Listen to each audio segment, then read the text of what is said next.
Hello and welcome to the Blitz Boys podcast. I'm Ethan and here's my partner Alex. Say hi. What's up, guys? So today we're going to be talking on our first ever broadcast. We're just going to address the teams that we are fans of, week 3 predictions, and then we're going to talk about this Tyrod Taylor situation. So let's hop right into it. So just off the top, I'm an Atlanta Falcons fan. And Alex is. New York Giants fan. So, yeah, let's just say we know how teams lose and we know the feeling of it. Yeah. So, let's hop into this week 3 predictions. And first, we had Thursday Night Football. Miami Dolphins at the Jacksonville Jaguars. Who you got in this one, Alex? I got the Jacksonville Jaguars 24-20. I think it's going to come down to a game-winning drive from Miami that they can't succeed at since, that 4-point differential, they're going to have to score that. So that's what I think. And to be honest, we did not talk about any of the scores, and his score prediction is very similar to mine. I have Jacksonville winning this one 27-20. I think it's going to be a very offensive game. I think Justin Robinson or whatever his name is going to have a big game in this one. So look out for that. Devontae Parker I think is going to have an excellent game, but it's not going to be enough in that matchup. So we're going to go. Yeah. I think Gardner Minshew is going to have a good game. Yeah, I agree. So we're going to go on to Sunday here, and the first matchup for this one is going to be the Washington football team at the Cleveland Browns. I'm just going to start off here. I think Cleveland's going to win. I think that defense for Washington is definitely going to put up a challenge, and I think both defenses are going to definitely succeed in this one. Expect it to be a lower scoring game. I think Baker Mayfield is not going to have a good game, and Haskins, he sucks. So I have Cleveland winning 20-14 in this one. How about you, Alex? I don't know if this is a bit of an upset, but I have Washington winning this one 17-10. I Wow. think Washington's defense is going to come up clutch in that game, and Baker Mayfield, like you said, isn't going to have a great game. Wow, I was not expecting that one. So I have Cleveland. Alex has Washington in this one. Next one, we have the 2-0 Chicago Bears traveling to my Atlanta Falcons. Who you got in this one, Alex? I think Atlanta is like very angry about blowing that lead last week against the Cowboys. So I think this is kind of a revenge game. Not really because Chicago never really did anything to them, but I got Atlanta 31-20. Okay, that's way more high scoring than I thought. This is not my upset of the week, but I know Atlanta's favored. I have Chicago winning this one. As a Falcons fan, I think that even though we're going to be angry, we're not going to have enough. There's been rumors saying that Julio Jones' injury is he re-injured it, and there's a big possibility that he's going to be out this game. So Kyle Fuller's going to be on Calvin Ridley. Expect Russell Gage, the third string wide receiver, to have a breakout game, probably having a well over 100 yards. I think he's going to have a dominant performance, but I think Chicago, they should not be 3-0. Atlanta should not be 0-3, but I think Chicago somehow pulls away with a win 27-24. Now, I feel like how Atlanta can pull off a win here is that Chicago's offense is not that good. And I get how Atlanta's defense isn't good, so this is kind of an upside a little bit for Atlanta's defense. So, not a challenging opponent. So that's why I feel like Atlanta could win this game.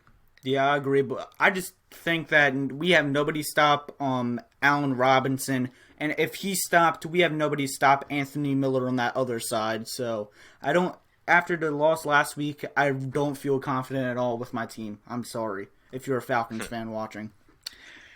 So next matchup, we have the Cincinnati Bengals at the Philadelphia Eagles. Who you got in this one, Alex?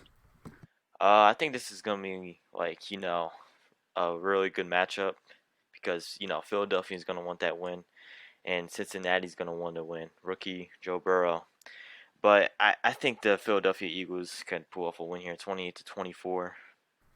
In my opinion, I think the big thing in this matchup is Philadelphia's main specialty is that defensive line. Cincinnati's main weakness is their offensive line. I think Philadelphia Eagles defense is going to have an amazing game. Burrow's going to get sacked well over 5 times. Slay may have an interception. I think Burrow is definitely going to throw an interception in this one. But even with that offense for Cincinnati getting just demolished, they're still going to figure out close. But like you said, I still have Eagles winning this one 26-21. So now we're going... My bad. I feel like both tight ends in this game, Dallas Goedert and Zach Ertz, are going to have a good one. Each like over 5 catches. Yeah, I can see that happening as well. Next matchup is a big matchup. We have the 2-0 LA Rams traveling up to Buffalo, as they are also 2-0 as well. And I'm going to start off here. I think Buffalo's going to win a close one. And I forget who said it while I was watching the Rams-Eagles game. Under Sean McVay, the Rams have been excellent traveling to the East Coast in those early games. And I think they're not going to disappoint today. I think Tre'Davious White is going to be locked down Robert Woods all game. I think Cooper Kupp's going to have a big day. But I think with that Buffalo, I think Devin Singletary's finally going to get that big game that he needs. And I think Buffalo wins a close one, 27-21. I think this is going to be a pretty good matchup. I think this is going to be a high-scoring game. I got Buffalo winning 37-28, and I think Josh Allen, third-year quarterback, is going to have to prove he's worth playing against those solid teams. So next matchup, we have the San Francisco 49ers, or the San Francisco Injury Bugs, traveling nowhere. Actually, they did go to West Virginia for this week's practice, but they're back in New York to face your Giants. Who you got in this one, Alex? I'm not that confident in my team against like good coaching, so I think San Fran can pull off a win 20-10.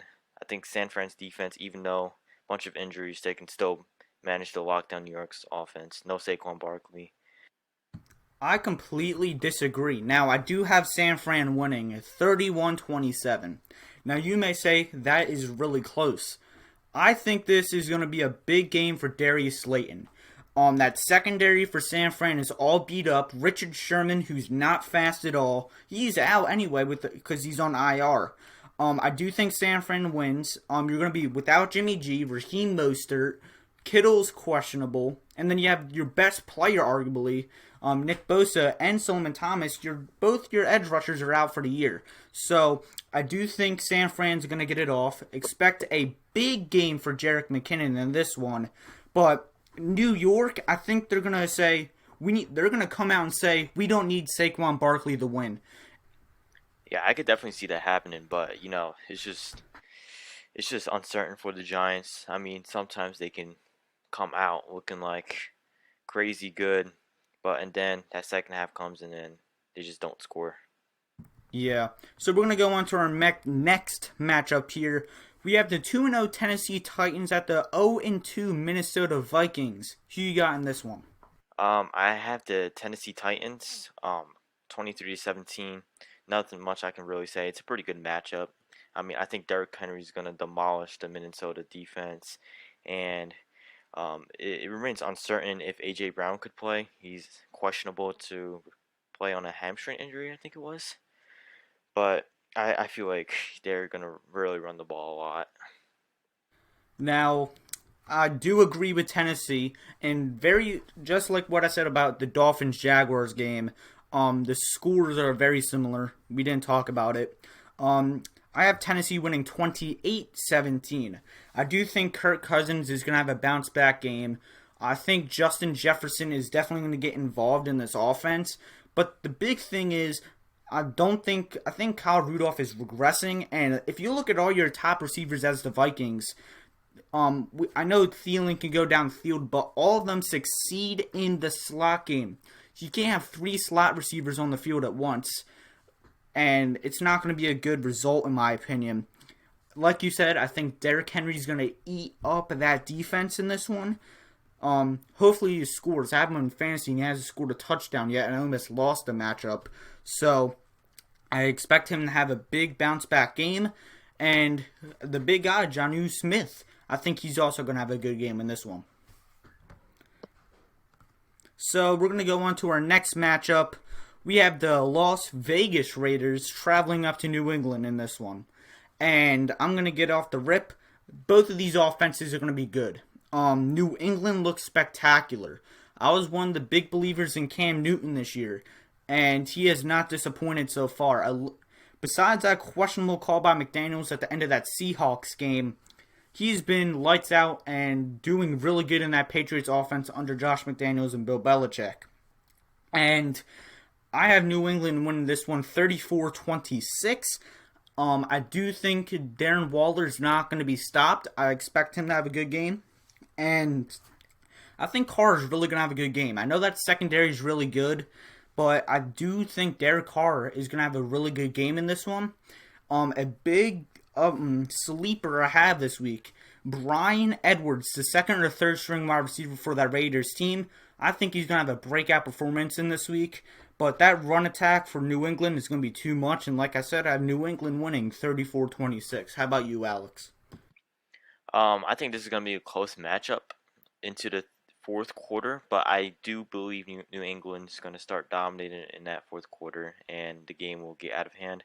But I have New England 28-17. That's a little bit more low scoring than I thought.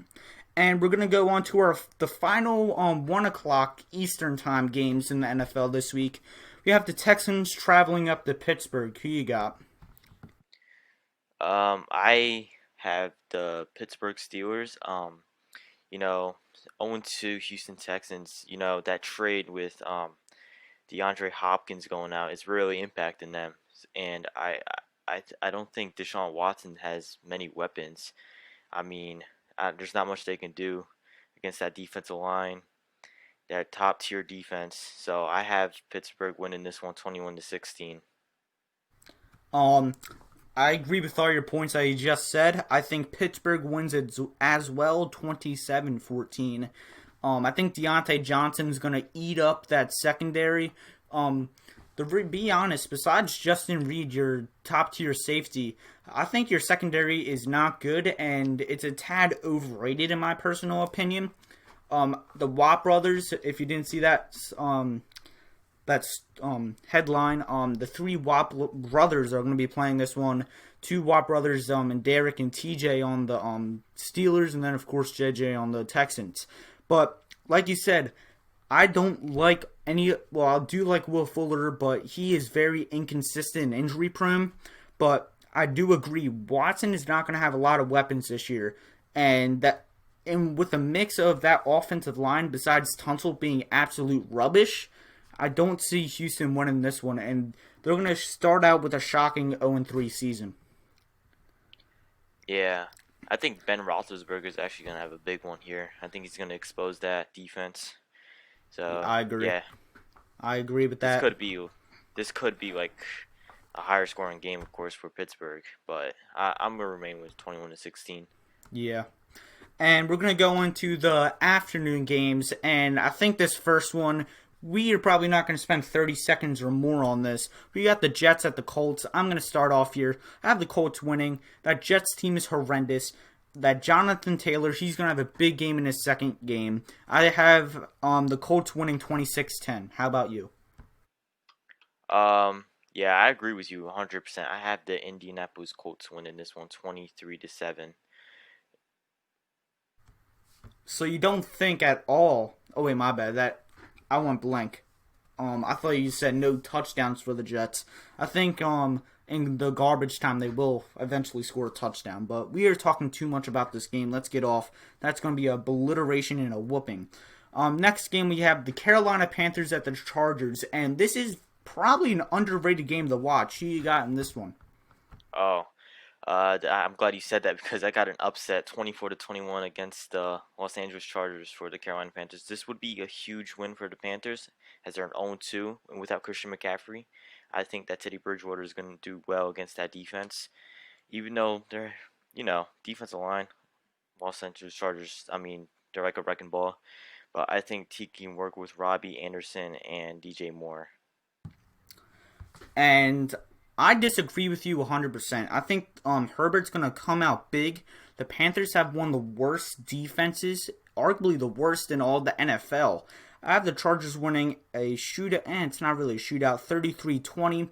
I think Herbert's not gonna. He's still gonna have a pretty good game, but I don't think he's gonna have a great as a game as last week. I do think that Kelly and Eckler are definitely going to be bouncing back this week. Expect a lot in the run game, so I do think Chargers with that up and coming young offense, they're going to pull out with a win, 33-20. So we're going to go on to our next afternoon game. We have the Tampa Bay Buccaneers at the Denver Broncos. Who you got in this one, Alex? I think Tampa Bay is gonna come out electric here. I have them winning 35-16, and I think Tom Brady's gonna work around that Denver defense without Von Miller on the edge. I think Tom Brady can work around in that pocket, throwing to Mike Evans. Chris Godwin's active, I think, for this game, and their tight ends. I do know Rob Gronkowski's struggling a bit, but I think he'll do good in this matchup. Or I'm telling the viewers now, we did not talk about any of the scores. I have the final being 34-16. So you have 35-16, I have 34-16. That's just a coincidence. But I do agree Tampa Bay is going to come out with a bang in this one. I think Tom Brady is going to have he's been disappointing this year. Let's get this out of the way. And this is the first game of the year. Both receivers are going to be healthy. Of course, week 1, Mike Evans fought through a hamstring injury, if I'm not mistaken. My bad. And then last week, Godwin was out with a concussion. So I think Tampa Bay is going to bounce back. But in the news, Denver just signed Blake Bortles. Before we go into the game, do you think he's going to start or they're going to stick with Jeff Driscoll? I think they're gonna keep going with Jeff Driscoll for this one, and then try to work around Blake Bortles into the lineup. Yeah, I agree as well. But I think that running attack for Denver is definitely going to be a key piece, even though that Tampa Bay defense is pretty good. Watch out for that run game from Denver, but I think Denver is going to lose still. I kind of have a hot take for this, but I think Jerry Jeudy's gonna have more than 100 receiving yards, but I'm not quite sure if he's gonna have a touchdown. Well, here's the thing. He did get hurt last week with a little injury. I think that's going to affect him. I think more like of a Noah Fant's going to have a good game in this one. So we're going to go on to the next game, and that's going to be Detroit at Arizona. And I'm going to start off, and this is my lock of the week. Arizona's just looked electrifying in these first 2 games, and they could really start off 5-0 and be the top team in their division. I have Arizona winning 31-17 in my lock. I think, this game was one of the only ties last year, if not the only one. I can't remember. But Detroit is significantly worse, and then Arizona now has a dude named DeAndre Hopkins on their team. So I think Arizona comes out with a bang, and that's why I think that is my lock of the week. How about you? I think Arizona comes out in the first half, scoring over 20 points over the Detroit Lions, and I think the final outcome is going to be 38-20 Arizona. Wow. So I think we both agree it's going to be a big, high-scoring game for that Arizona offense. And this is the big game, the afternoon game. We have the Dallas Cowboys traveling up to Seattle in this one. Who you got in this one? I actually think this is going to be a shootout, but I think Seattle can pull off a win, 38-33. They might not settle for a field goal, but they're going to get the touchdown. I have Seattle winning in this one, 28-24. But for this game in specific, I think it's going to be very similar to what we saw with the Bengals and Browns on Thursday night. The Browns were obliterating them. They were clearly going to win that game, but at the end result with the final score, it was pretty close. They only won by 4 technically. And I think this is going to be a very similar result. I have Seattle winning 28-24, but it's more going to be like 28-17. I think Seattle's secondary is going to have bounce back and lock down the big trio in Dallas. I think Zeke's going to have an excellent game, but him single-handedly is not going to be enough in this one for me. So we're going to go on to Sunday night football. We have the Green Bay Packers at the New Orleans Hornets. Who you got in this one? Hornets? Saints, my bad. I have I have the Green Bay Packers in this one, 30-17. I think Drew Brees, he's struggling. I think age is getting to him. I think that's a hot take, but I don't think Drew Brees is doing well without um Michael Thomas. So I think Green Bay's gonna win this 30-17. Okay, I'm actually surprised you chose the Packers because the Packers winning is my upset of the week because technically New Orleans is favored in this one. So I have this as my upset of the week here. But I think it's going to be a very low scoring game, and I think Green Bay is going to win 20-17. And I could be wrong, but week 3 the Saints hosted the Cowboys on Sunday night, and that was a low scoring game as well. Both of these teams have fantastic defenses, and I think New Orleans is going to be better. But like you said, I think Breeze has definitely lost his arm, and with Michael Thomas missing this game most likely, I think Green Bay wins a low-scoring affair, 20-17. But I'll tell you right here, if Michael Thomas was playing in this one, I would say like the Saints win like 23-20 in this one. Yeah, I was gonna make it a low scoring prediction, but I don't know, so I'm just gonna stick with 30-17. And with the final game this week, we have the Kansas City Chiefs at the Baltimore Ravens. Who do you got in this one? Um, I actually have Kansas City winning this one 35-28 against the Baltimore Ravens. I know it's kind of like you know, a score that it's pretty simple to like make, but Yeah. I don't think they're gonna make any field goals. I think they're just gonna go right for the end zone, both teams. But I think Kansas City's gonna win this one. And I can also see that happening, but I'm taking Baltimore in this one 41-34. I think it's going to be a shootout. And this is going to be a close one, but before going into this one, I had Kansas City winning. But on what they did versus the Chargers just shocked me. And Baltimore's defense looks elite versus the Browns and good versus the Texans as well. So I think this Baltimore offense is going to be really good. I think the Chiefs have a it's still good, but I think that defense is very overrated. And I think Lamar Jackson is going to have a amazing game, well over 100 yards passing and running, and probably a total of 5 touchdowns in this one if it's in the air or on the ground. Now, I do think both of the tight ends are going to do really well in this one, as that's probably one of the big things, Kelsey versus Andrews. Personally, I think Kelsey will do better, but I think Baltimore wins in a very high-scoring affair, 41-34. Do you have anything to say about any of these game Um, predictions? I have something to say. Kansas City's defense against the run. We saw Week 1 against David Johnson. They didn't look too good. 7 yards per carry for David Johnson. And last week though, I believe Joshua Kelly had over 20 rushing attempts for like 63 yards. But Yeah. Austin Eckler still had like 90 something yards. So I think this could be a good game if they tie in J.K. Dobbins, um, and starter Mark Ingram. Is his name right? Yeah, Mark Ingram. Yeah, and the other one, Gus Gus Edwards. Gus Edwards. Yeah. So I think their running game is going to be essential for this one. Yeah, I also agree with that. And yeah, hopefully, my predictions are always we of course predict on the same games or the same teams. Hopefully, we do really well this week. And that is it for our week 3 predictions. And before we end this podcast, I just want to talk about this Tyrod Taylor situation. Do you know the story about it, Alex? Yes. It turns out that he injured his chest, right? And the Yeah, doctors was injecting what was it? It's a one of pain those, injection pill.